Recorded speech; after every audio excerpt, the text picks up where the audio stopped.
Good morning. Good morning. I'm Paul Roldan, the president of Hispanic Housing Development Corporation, still. It's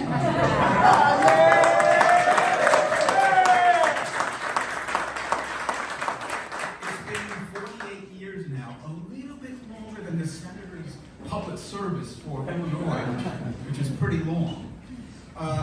Well, thank you for joining us today for this extremely important event for us, the grand opening of Pedro Albizu Campos Apartments.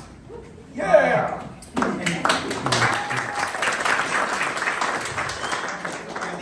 are 64 units and apartments for families, 2 and 3 bedrooms, and 2 baths as well. Nobody has to wait to go to the potty. That will continue to serve our community for 50 years going on, at least a half a century, so we're delighted with that. This vertical village will be an affordable home to generations of community families over the coming decades, and will also be, importantly, an institution of cultural sustainability to complement the values and goals of the state-designated Puerto Rico Town Cultural District established by Governor Puerto. Although the governor established it, it was a few years before that José López had a dream about having a cultural district, and sometimes our dreams become realities, especially when you keep poking the governor. Well, as many of you know, Pedro Albizu Campos was a Puerto Rican attorney and political politician and leading figure in the Puerto Rican independence movement. He was the first Puerto Rican to graduate from Harvard Law School in 1921, while simultaneously studying literature, philosophy, chemical engineering, and military science at Harvard College. He was fluent in 6 modern and 2 classical languages: English, Spanish, French, German, Portuguese, Italian, Latin, and ancient Greece. I've never read a book in ancient Greece, so I'm not sure if that's good. He graduated with the highest grade point average in his law class, which earned him the right to give a valedictorian speech during the ceremony. However, animus towards his racial heritage precluded that opportunity. In 1950, Albizu organized armed uprisings in several Puerto Rican cities. He was ultimately arrested and imprisoned for 26 years for attempting to achieve Puerto Rican independence on the island. He is, for many Puerto Ricans, our Nelson Mandela. Personal freedom and national self-determination or political independence should be a basic human right on this planet.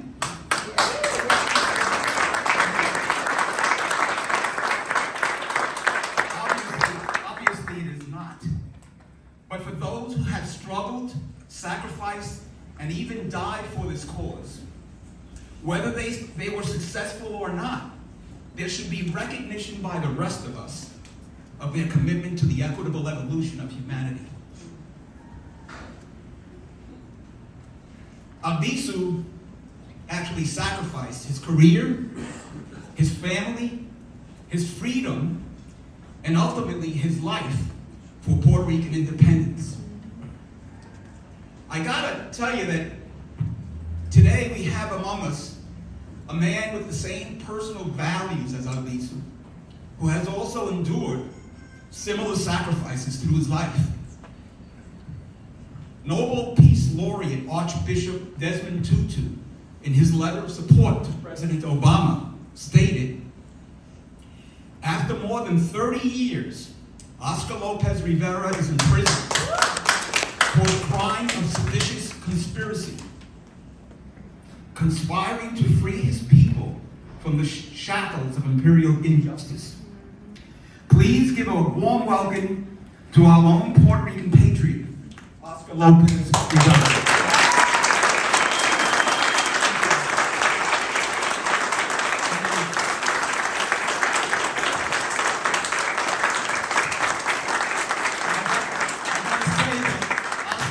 Oscar was in the infantry in the Army as I was. He also was awarded a Bronze Star for Valor, as I was. And he also has a mustache like me. I also need to remind you that he's also an author and a very gifted artist as well. If you have not seen his art, go on to is there a website? Yeah. A website and look at his art. For a minimal price, he'll even autograph it for you. So remember that. Well, the history of Puerto Ricans in Chicago has been closely associated with gentrification and its impact on long-term community residents. Literally, initially arriving in Lincoln Park in the 1950s, and over time, being displaced from Wicker Park, Bucktown, and eventually migrating to Humboldt Park, where two 45-ton Puerto Rican flags have been planted as our Maginot Line, to convey the message that we will not be moved.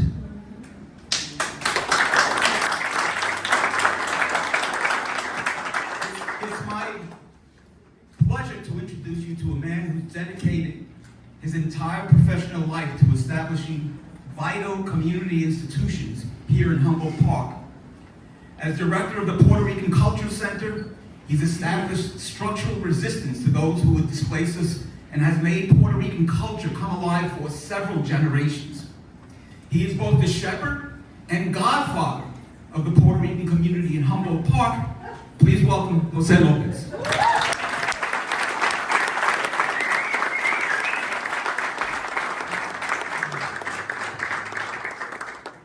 Wow, what a momentous occasion. For me, obviously deeply emotional. The other day, when I came back from Puerto Rico, at night I was coming and I saw those flags and I saw this building. And I saw almost the idea of the notion of the ancient phoenix rising from the ashes.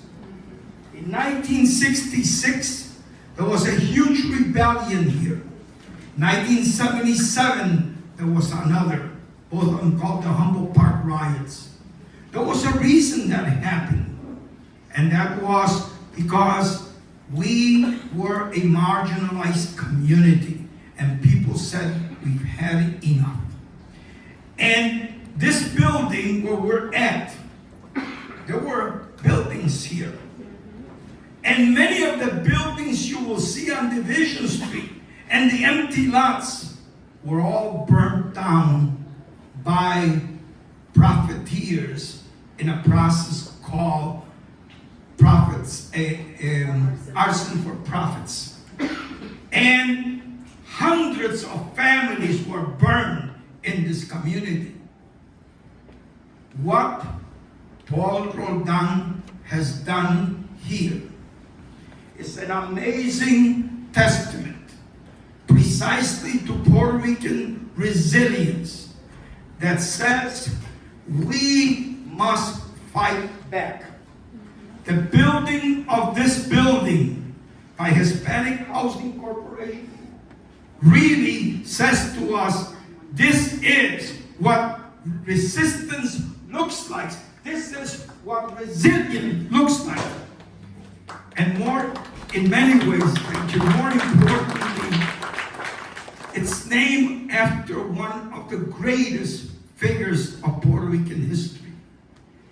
And of equal importance is that we fought between 1991 and 93 to erect a statue to Pedro Albizu Campos across the street. And the Park District voted against it. And we had a huge fight, and we took on Mayor Daley, and Billy Ocasio had just been named alderman, and the mayor called him in on a Saturday and said, Billy, I'll give you anything you want, but I can't give you that statue. It's too controversial. And then when he finished, Billy says, thank you, Mayor, but all I want is that statue. And he says, he got really mad. And he says, go back to your community and see if there's something that they want. And and we already knew what we wanted. What we wanted was to create this area, PASEO BORICUA, and be encased between those two huge flags.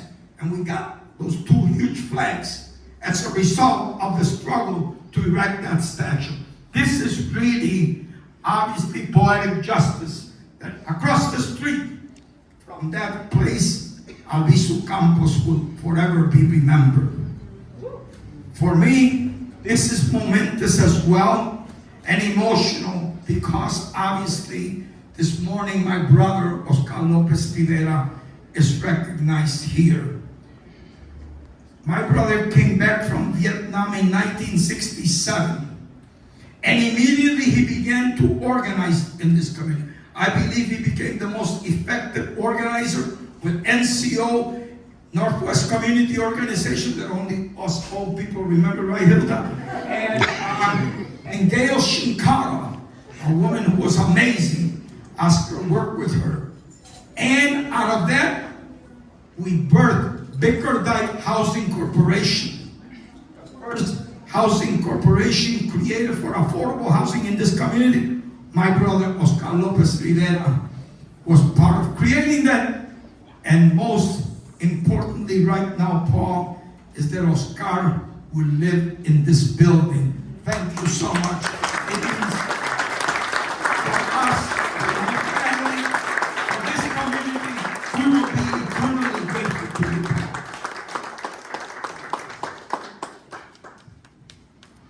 Thank you, Jose. I appreciate that, and your words as well. Senator Dick Durbin has borne the slings and arrows of outrageous political fortune in Washington as a congressman for 14 years, and as a senator for 27 years. All told, 41 years of dedicated public service to the citizens of Puerto.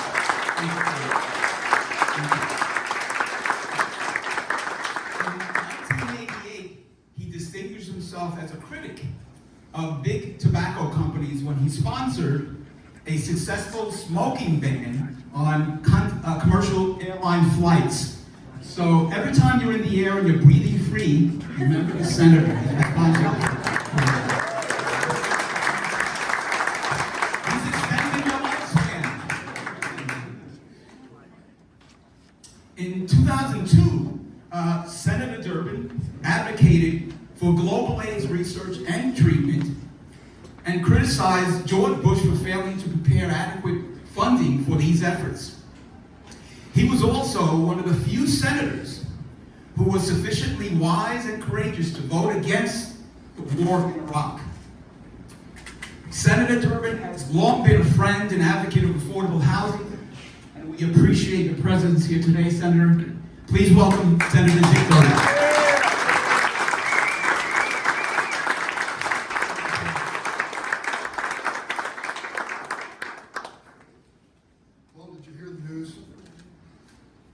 Just a few days ago, the Dow Jones exceeded $40,000. I guess if you didn't hear it, you're not that impressed, am I? Most Americans could care less. But if you told them there's a roof over your head, a safe place for your family, and it's going to be right here on Division Street, and it's going to be 64,000 units that you can afford to be part of, that's exciting news. Yes.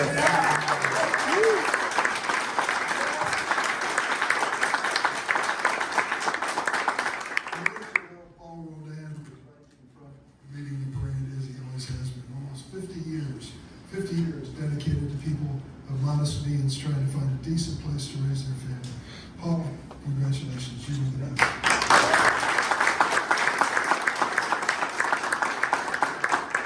I guess I really didn't realize until I came here to listen to Jose López, the real message of this building, it's more than a building. You think about the significance and importance of a building. I work in a building. Everybody knows it, the United States Capitol building. I'm honored to be there and represent you. But there was a time when there was a question as to whether or not we were going to build that Capitol building. It was the beginning of the United States Civil War. And a president by the name of Abraham Lincoln said, continue building. That is going to be a symbol of who we are, and afterwards the unity of our nation. And they did. And they built that dome during the Civil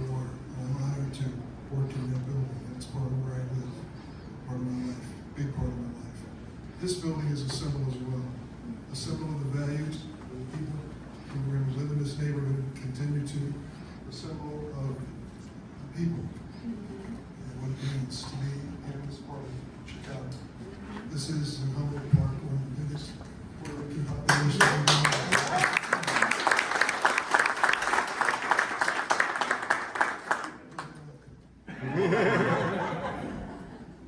I thank you for being here, and I hope you remember that, unlike the Dow Jones average, there are things you do that really make a difference in history. This is home for 64 families of dignity and a decent, affordable place to live. Honored to be with you.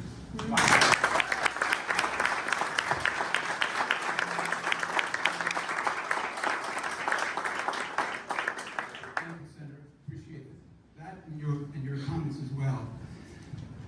Well, this past Wednesday, just a few days ago, Jessie Fuentes celebrated her first year as the Alderperson in the state of award Fidel-like extemporaneous 2-hour program, which mesmerized her audience.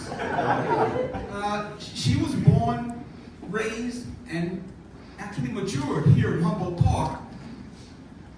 And she suffered through a difficult childhood to become a prolific community organizer, dean of the students at Pedro Albizu Campos High School.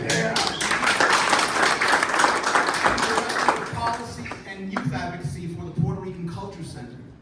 Jessie is a good friend and a bright, energetic, and inclusive leader, and she has just a startling, promising future in Chicago politics. Please welcome Jessie Fuentes.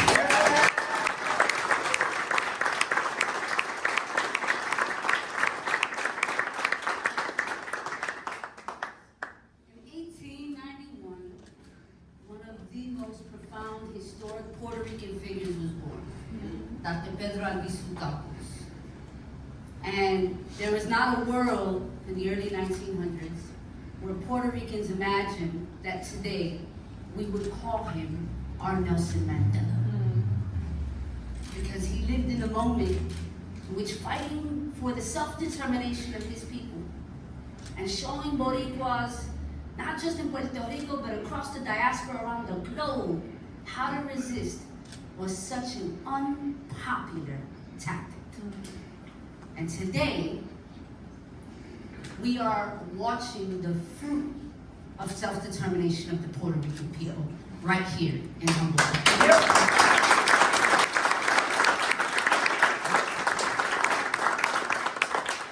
A little over 8 years ago, and some of the people in the room might remember, we were huddled up at what used to be Lafayette Elementary, now known as Shy Arts High School. We had a housing summit. Once again, a collective group of Puerto Ricans in Humboldt Park daring to dream. Daring to dream of what a barrio like ours can look like for the foreseeable future. How we protect and preserve what we've built for generations to come. At that summit, we had identified probably one of the largest housing gaps for any ethnic group in the city of Chicago. We talked about economic corridors, and we talked about our ability to exist, live, and thrive in a community that celebrates culture and is proud of who we are as a people, where we've come from, therefore determine where we would be.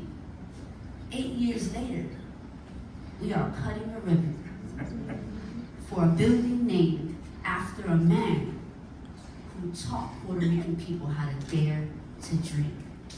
64 affordable units for families to continue to bear roots and raise generations to come right across the street from Humboldt Park.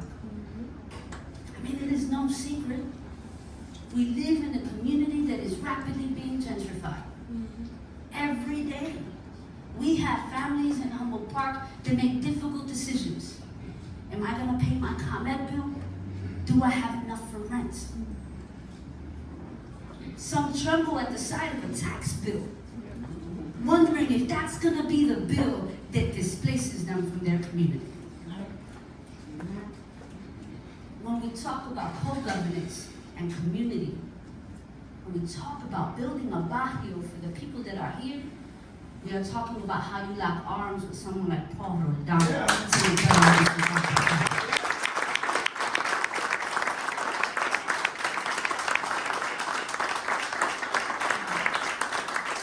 The senator is absolutely right. This is not just a building.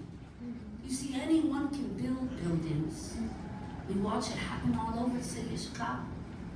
But right here in our community, we build buildings that tell a story, that remind us of who we are, that inspire us to continue to do the work for our community. For every family that will walk into this building, they will be reminded that we always have had the ability to resist. We always have had the ability to organize. And we have always had the ability to build a community for our people and for everyone who wants to live in Humboldt Park. You see those flags? They're not gates to keep you up. Those are welcoming markers.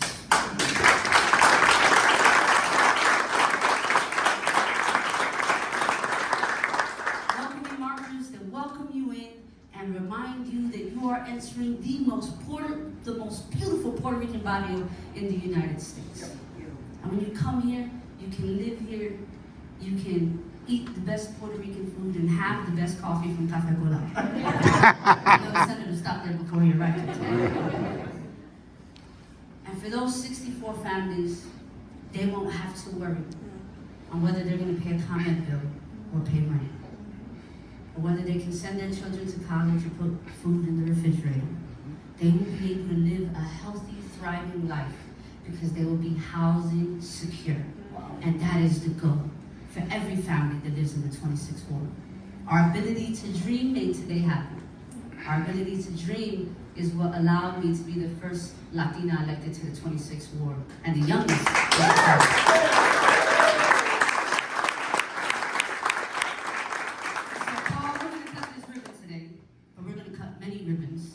Because families in the 26th ward and every ward across the city of Chicago deserve to feel secure and never worry if a roof over their head can be taken away. And so I'm glad to see all of our partners here today. I'd be remiss if I didn't acknowledge Tracy Scott from the Chicago Housing Authority, the wonderful Department of Housing Commissioner, Lisette Castañeda,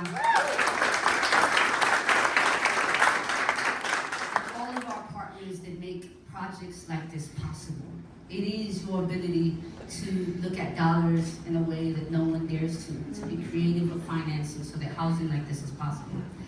And I'm going to close with thanking a rock star who keeps Paul going. And that is the giant that is Ayla Roldan. Yeah!